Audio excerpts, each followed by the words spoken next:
네, 신혼집을 구하려고 하는데요. 8월이면 집값이 좀 내려갈까요? 뒷돌이 가능해서 살까 싶기도 하고요. 올해 8월은 아니겠죠 설마? 저희 방송을 보신 분이면은 올해 8월이면 말도 안 된다 이런 소리인데, 일단은 변수가 없으면 8월쯤에는 개박살 나 있을 겁니다. 또 시장 이때쯤 되면 또 마음 싹 사라질 거예요.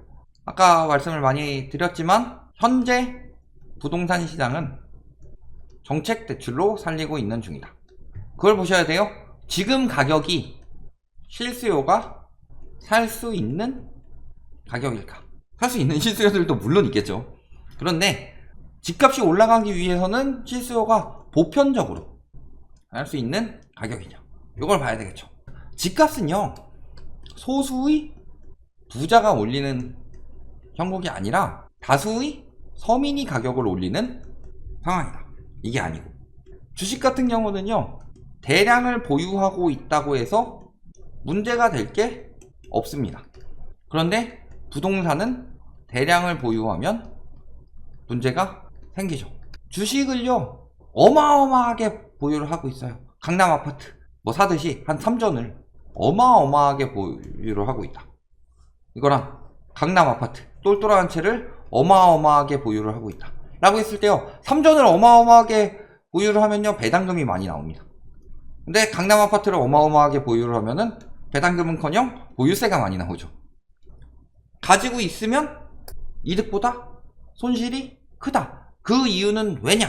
주식은요, 사람이 먹고 사는 데 있어서 없어도 됩니다. 주식 한 번도 안 해보고 사신 분들 생각보다 굉장히 많아요. 주변에 보세요. 물론 주식이 뭐 회사로 흘러 들어가서 그 회사가 돈을 벌어서 그 돈을 가지고 직원들 월급 주고 해가지고 영향이 있다 이렇게 말씀하실 수는 있겠지만, 주식을 어마어마하게 많이 산다고 해서 그 사람들이 피해보거나 막 피폐해지지 않아요. 그런데 부동산은요, 한 명이 여러 채를 독점해버리면은 의식주 중에서 주가 문제가 생기죠. 그렇기 때문에 부동산에는 너무 많은 독점을 하지 않도록 만드는 거다. 그런 것처럼 이런 것들이 있어요. 그래서 주식은요, 진짜 부자들이 사가지고 가격 올려놓고서요, 계속 종목도 워낙 다양하고, 그런데 부동산은 그게 안 되죠. 그래서 핵심은 실수요가 살 수 있는 가격이냐, 보편적으로 이 가격이 보통 정상적인 가격이다, 이렇게 보시면 되겠고요. 그럼 거품은 언제 끼느냐? 거품은 언제 껴요? 불의 3요소, 온도, 산소, 연료. 이런 것처럼 거품도 역시 이런 요소들이 존재를 하겠죠. 그래서 이게 3박자가 딱 맞춰졌을 때 불이 확 붙듯이, 그러면은 여기서 온도의 역할을 하는 게 뭘까요? 심리, 부동산 심리. 연료의 역할을 하는 게 대출이죠. 산소의 역할을 하는 건 뭘까요? 가격이죠. 그래서 이 심리를 부추기는 게 이제 언론의 역할도 있고요, 그 다음에 규제 정책의 역할도 있고, 금리의 역할도 있고, 이런 것들이죠. 가격 자체가 뭐예요? 굉장히 많이 거품이 붙는다. 그러면 이미 산소를 많이 빨아들어서요, 지금은 산소가 없는 상황이에요.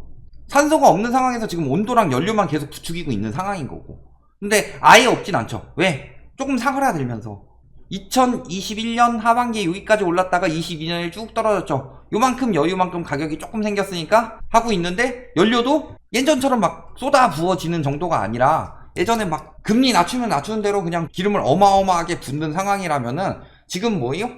장작 계속 던지고 있는 거죠. 특례보금자리로 받아라 하면서 장작을 계속 던지고 있는 거예요, 연료로. 그러니까 우리 불씨 살릴 때 보면은 장작을 넣어가지고 잘 부추기면 불이 확 조금 올라오죠. 그렇게 온도만 조금 올라온 거예요. 이게 상승 전환이 됐느냐? 아까 KB 지표 보셨죠? 상승은커녕 오히려 하락폭이 커졌다. 그런 상황에서 연료가 떨어지게 생겼다. 나무가 있어요. 나무는 우리가 장작으로 쓸 수도 있고, 장작으로 쓸 수도 있는데, 계속 서가지고 불씨를 보고 있자니 다리가 아파서 안 되겠어. 그래서 의자도 만들어야 되고, 의자 만들어가지고 거기 있다 보니까 책상도 필요해요. 의자에 앉아있으니까 너무 불편해. 이렇게 팔이라도 대고 있을 때가 필요해. 보고 있다가 좀 잠잘 때도 필요해요. 침대도 만들어야 돼. 등등. 그래서 나무가 1000개가 있었다고 해봅시다. 근데 여기서 요거 만들고 요거 만들고 요거 만들고 하면서 여기저기 다 쓰고 있어요. 정 먹을 거 없으면 나무라도 뜯어 먹고 있어. 그리고서 장작을 570개 정도 넣었다. 근데 한 70개 남았어요. 요거 다 장작으로 쓰더라도 버틸 수 있는 거는 기껏해야 한 달 정도밖에 불씨를 살릴 수가 없다. 연료가 더 없다. 그러니까 떨어지는 거겠죠? 식어가겠죠? 식어가는데 그러면은 여기서 이렇게 다시 반등을 줄 만한 요소가 뭐가 있냐? 요 떨어지는 추세에서 지금 코로나 거품 빠지고 다시 이렇게 됐다가 약간의 뭐 반등도 아니죠? 하락폭이 약간 멈춘 거나 조금 덜 떨어진 상황에서 요 추세를 다시 이렇게 일으킬 만한 게 뭐가 있냐? 라고 했을 때는 어마어마한 유동성. 어마어마한 유동성밖에 답이 없죠. 어마어마한 유동성은 크게 또 두 가지로 나눌 수가 있는 게 어마어마한 소득이 늘어날 수 있느냐, 아니면 어마어마한 대출을 늘려줄 수가 있느냐. 그러면 어마어마한 소득이 늘어날 가능성은 지금 전무하죠. 우리나라 경제 성장률 얼마예요 지금? 1%대예요. 경제 성장률만 보면 디플레이션인데 물가 상승률을 보면 인플레이션이니까 지금 스태그플레이션이라고 말씀을 드리는 거고. 그러면은 대출을 더 내줄 수가 있느냐, 요 질문을 추가를 해봅시다. 다른 분이 주신 질문인데, 연료를 더 붓기 위해서 지금 대출 유동성을 더 넣기 위해서는 DSR을 푸는 방법밖에 없어요. 지금 가계부채가 얼마다? 1800조가 넘어갔죠. 1800조가 넘어갔는데 이게 GDP 대비로 100%가 넘어간 상황이에요. 이건 거의 독보적입니다. 우리나라보다 GDP 대비 가계부채가 높은 나라 이야기했을 때 한 2개 정도 나라가 더 나오는데요. 그 나라들은 복지가 굉장히 잘 돼 있어요. 그러니까 그런 나라들은 젊을 때 돈을 많이 빌리는 거죠. 왜? 늙어서 먹고 살 게 있으니까. 대신에 세금을 많이 내죠. 근데 우리나라 같은 경우는 노후 대비 굉장히 망했죠. 노후 대비 우리나라만큼 경제 규모 대비로 우리나라만큼 안 되는 나라가 보기가 힘들다. 그러니까 내 노후가 벅차니까 애를 안 낳는 거예요. 왜 혼인 출산이 줄어드냐? 내 노후가 벅차니까. 그리고 요것도 GDP 대비로는 요 정도인데 우리나라는 숨겨진 부채가 있다고 그랬죠. 그래서 뭐 전세 보증금 플러스 법인인데 뭐 1인 법인 같은 거 세워가지고 부동산 투기한 거, 이거는 엄밀하게 말하면 기업 부채가 아니라 가계 부채죠. 그 다음에 뭐 자영업 대출 받았는데 이거를 부동산 사는데 이용한 거, 이런 것들 다 추산해 봤을 때 대략 4천조 가까이가 가계 부채로 예상이 된다. 그러면 이거는 세계에서 독보적인 1위란 소리죠. 그래서 한국은행에서 조사를 해봤을 때 주담대 차주의 DSR이 60%이고 이게 50%, 53에서 55% 정도 때가 언제였냐? 코로나 때. 근데 이 DSR을 40%로 맞췄어요. 그러면은 얘네들이 적어도 원금 비중이 더 크다는 소리죠. 금리 많이 올라서도 금리보다 원금 비중이 훨씬 더 크다는 소리예요. 여기까지 맞춰주기 위해서는 굉장히 많이 떨어져야 된다. 즉 현재 대출의 적어도 3분의 2 수준까지는 떨어져야지 사람들이 보편적으로도 아니고 극단적으로 집을 살 수 있을 여력이 되는 거다. 그러면은 DSR 40% 정도로 제한을 했다. 그러면 40% 풀로 딱 됐을 때가 집값이 정상이 아니라요. 적어도 한 20-30% 정도 때의 가격이 돼야지 집값이 정상 가격이라고 보시면 돼요. 그러면은 현재 DSR이 60%니까 적어도 2분의 1에서 3분의 1 토막까지는 나야지 정상이 된다는 소리죠. 대출 한도가. 그러니까 대출 유동성으로 살리기 위해서는 DSR을 푸는 수밖에 없어요. 그죠? 근데 DSR이 왜 안 풀려요? DSR이 뭐냐? DSR이 어디서 나왔다고 그랬어요? 바젤 3에서 나왔다고 그랬죠. IFRS 9에 보면은 손실을 현재 가치에서 미래의 손실까지 대비를 하는 걸로 바뀌었어요. 이게 왜 나왔냐? 서브프라임 모기지 사태 때문이죠. 자, 서브프라임 모기지 사태 간단하게 보시면 서브프라임이 뭐예요?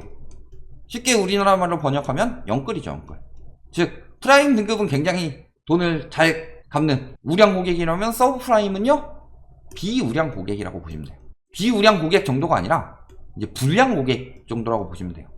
그래서 빅쇼트 영화 한번 보시라고 말씀을 드린 게, 빅쇼트에서 보면요 그때는 부동산 가격이 막 올라가니까 은행에서는 무조건 돈을 계속 빌려줘요. 그러니까 막 개 이름으로 빌리기도 하고 죽은 사람 이름으로 빌리기도 하고, 심지어는 직업 자체가요 안정적이지 않은 직업, 유흥업종에서 일하는 그런 분들도 막 집을 5채씩 살 수 있을 정도로 돈을 어마어마하게 빌려줬어요. 그게 터졌어요. 왜 터졌어요? 현재 가치 대비로 돈을 빌려주게 되면요, 예를 들어서 집값이 8억에서 10억, 12억, 15억 막 이런 식으로 오른다고 생각을 해봅시다. 그러면 요거 8억 풀로 빌려줘도 돼요. 왜? 4년 뒤에는 15억 돼 있을 거니까. 이 사람이 손해볼 일이 없을 때는 문제가 안 터지죠. 전세 사기랑 똑같아요. 전세 사기 왜 터졌어요? 전세 사기가 터진 이유는 전세가가 떨어지고 집값이 떨어져서가 아니라 갚을 능력도 없는 바지 사장들이 전세를 무자본 갭투기로 다 떠안으면서 생겨난 일이죠. 처음부터 사기치 각오로. 그거랑 똑같아요. 근데 만약에 8억짜리 집에다가 6억을 빌려줬어요. 근데 집값이 떨어지는 시기가 와서 6억이 됐어요. 자, 여기까지는 그냥 집으로 회수하면 된다고 쳐보자. 집 팔아서. 근데 4억까지 됐어요. 이 사람은 절대 못 갚아요. 처음부터 갚을 수 있는 능력이 안 되는 사람들은 절대 안 됩니다. 근데 DSR이 시행된 이유가 뭐예요? 8억짜리 집에서 6억을 빌려서 이 집이 4억이 되더라도요, 이 6억에 대해서 월급의 40%만 갚으면 되는 사람이기 때문에 이 사람은 직업을 갑자기 때려치거나 직업이 갑자기 막 사라지거나 하지 않는 이상 이 소득이 계속 유지가 되기 때문에 60%로 먹고 살면서 40% 우리한테 갚아라. 6억에 대해서 집값이 담보가 4억으로 떨어지는 말도 상관없다. 너는 담보가 아니고 돈을 빌린 거지 않냐. 갚을 능력이 되잖아. 월급이 나오잖아. 우리가 추심할 수 있잖아. 그러니까 너는 집값이 떨어지더라도 현재 가치가 어떻게 되든 상관없이 너는 미래에 이게 손실이 되더라도 너는 갚을 수 있어. 이게 DSR이에요. 첫 번째는 그 차주들도 감당이 안 될 정도로 돈을 빌리지 않게 하는 정책. 그리고 두 번째로 은행 입장에서도 안정적으로 계속 회수를 할 수 있는 정책. 이게 DSR 정책이에요. 어디서 나온 거다? 바젤3에서. 바젤3는 언제부터 도입을 했었어야 돼요? 우리나라에서 바젤3 도입하기로 협약한 정부가 어느 정부였냐면요. MB 정부예요. MB 정부 때 협약해가지고 박근혜 정부 때부터 조금씩 들어오고 있었는데 미국은 이미 다 대부분 도입이 됐는데 우리나라는요, 그 상황에서 부동산 시장 살려보겠다고 대출 풀고 뭐 전세자금 대출 풀고 막 이런 식으로 다 뒤로 밀어놓은 거예요. 다 뒤로 밀어놔서 그것도 그런 규제들을 문재인 정부에서 하나씩 하려고 그랬는데 코로나 터져버려가지고 또 밀린 거예요. 그래서 거의 말년에 다 했죠. 문재인 정부 말년에. 그게 이제 윤석열 정부 때 터지는 거고. 그러면은 세계적으로 바젤3 협약을 하기로 했어요. 이 은행은 DSR에 맞게 이제 앞으로 빌려줄 것이기 때문에 안전할 것이다. 이렇게 판단이 되는데 갑자기 정부에서 우리는 DSR 안 합니다. 그러면 경쟁력이 달라지죠. 자, 일본에서 바젤 1을 왜 도입할게요? 일본 은행들이 야비해서 그래요. 왜? 땅 100%짜리 땅 사는데 땅값 오른다고 LTV 120%까지 계속 때려지니까 땅값 계속 오르죠? 땅값 계속 오르니까 일본의 가치가 계속 올라가죠? 일본의 가치가 계속 올라가니까 버블 경제가 형성되면서 일본은 뭐 하는 것도 없이 돈 장사로 돈을 어마어마하게 쳐먹죠? 그러니까 바젤 협약 딱 적용해버렸죠. 너네 너무 야비하게 장사한다. 플라자 합의 때문에 일본이 무너진 거 아니에요. 플라자 합의 때문에 수출이 무너지고 수출 대신에 돈 장사로 일본이 어마어마하게 돈을 벌면서 세계적으로 부자가 됐어요. 환율이 절상되면서. 그러니까 너네 돈 장사 너무 험하게 하는 거 아니냐 하면서 딱 바젤론 협약 때려버렸죠. 그러니까 일본이 무너진 거예요. 왜? 은행에서는 이 정도의 건전성을 가지고 있어야 되는데 돈을 빌려주느라고 너무 많이 빌려줘서. 바젤3 왜 나왔어요? 그런 야비한 은행들 안 생기게. 근데 우리나라에서 DSR을 폐지를 해봅시다. 도입을 아예 늦었다고 해봅시다. 그러면요, 저기는 지금 상황이 안 좋아서 이런 상황이 되겠지만 도입했다가 폐지를 해버리면 무슨 시선을 받겠어요. 저기는 야비하게 장사하는 곳이구나. 저기랑 거래하지 말자. 은행 신뢰도 뚝 떨어뜨리는 일이에요. 국가 신뢰도 뚝 떨어뜨리고. 그런 짓을 하겠어요, 정부에서? 상식적으로? 그러니까 뭣도 모르는 부동산 전문가란 작자들이 경제도 모르면서 DSR을 폐지하라는 소리를 하고 있는 거예요. 그 사람들이 무슨 전문가예요. 부동산을 알려면 경제를 알아야 되는데 DSR이 왜 도입됐고 DSR이 우리나라에만 도입되는 건지 아니면 세계적으로 도입되는 건지 미국에는 이미 도입이 됐는지 안 됐는지 이게 폐지가 되는 건지 안 되는 건지도 모르는 인간들이 무슨 전문가예요. 말 같지도 않은 소리지.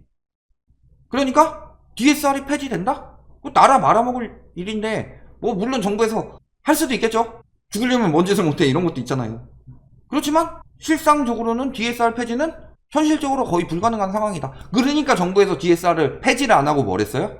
안심 전환대출을 하고 특례 보금자리론을 한 이유가 그것 때문이에요. DSR을 유지를 하자니 부동산 시장 침체가 앞으로 한 2, 3년 더 갈 것 같아요.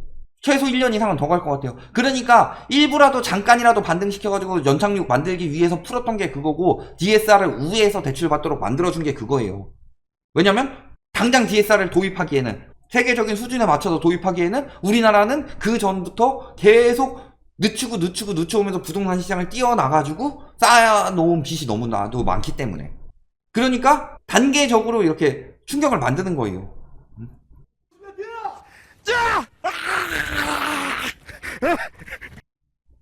자, 저렇게 떨어지는데 저기에 만약에 고무줄이 안 매달려 있어가지고 탕탕 튀는 거 없이 뚝 떨어져 봤어요. 저 기자 죽었지.